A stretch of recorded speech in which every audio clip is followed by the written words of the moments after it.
They handed you a script the day you were born, not with your name on it. No, that would have been too obvious. It wasn't a script you could read. It was a rhythm, a beat, a lullaby disguised as a battle cry. It sounded like safety, like logic, like responsibility. But it was a lullaby all the same. Go to school, memorize, obey, stand in line, get your grade. Go to college, get the paper, take the job, sit at the desk, earn the salary, stay quiet, be grateful, work hard, retire, die. That's the system. And most people never question it because they were programmed not to.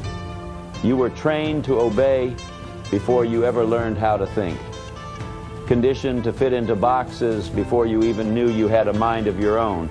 And if you ever felt resistance to that path, if your soul itched when you sat in those classrooms, if your hands twitched when you clocked in, if your eyes glazed over as you sat through another meeting that meant nothing, that wasn't rebellion, that was your real self screaming to be let out, because deep down, you were never born to be a worker, you were born to be a warrior.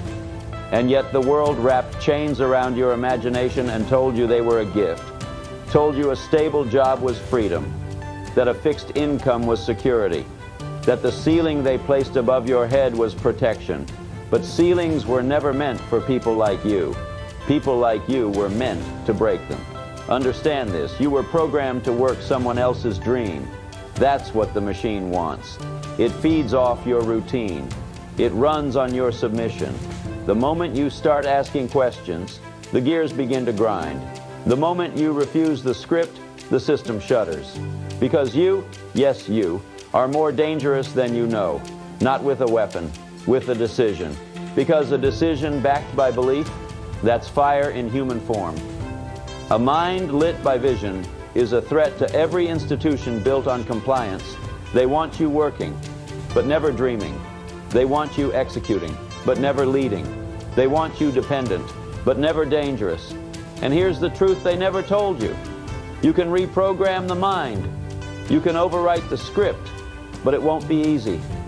You'll have to burn old beliefs like dead wood. You'll have to kill the passive version of yourself, the one who waits, hopes, obeys, and begs for a raise, and resurrect something stronger, something hungrier, a version of you that refuses to settle because you weren't born to settle. You were born to command. But the world won't give you permission. You'll have to take it. And that starts in the mind. Every thought you think is either reinforcing your programming or breaking it. Every action is either carving deeper grooves into your prison or chiseling a path to your kingdom. There is no neutral. You are either climbing or descending, waking up or falling deeper asleep. You want to break free? You start by reclaiming your mind. Reclaim it from distraction, from the endless noise designed to keep you numb. Reclaim it from doubt, from the inner voice that sounds like you but was installed by someone else. Reclaim it from the fear of failure. Because failure isn't the enemy. Inaction is. This is where most stop. They feel the spark. They get inspired. But they never ignite, because the fire inside them is still hostage to comfort. Let me say this. Comfort is the coffin of kings. Your growth lives on the other side of your resistance. Your greatness lives behind the very things you avoid. That's where freedom waits, not in the classroom, not in the cubicle, but in the battlefield of your own choices. So decide. Decide that you're done waiting for approval. Decide that you will no longer trade your time for survival when your soul craves significance. Decide that your vision will become louder than your excuses. Because once that decision is made, once it's written in fire and sealed in blood, everything changes. You will walk different, speak different, think different. You will no longer ask, what's the safe path? You will ask, what sets me on fire?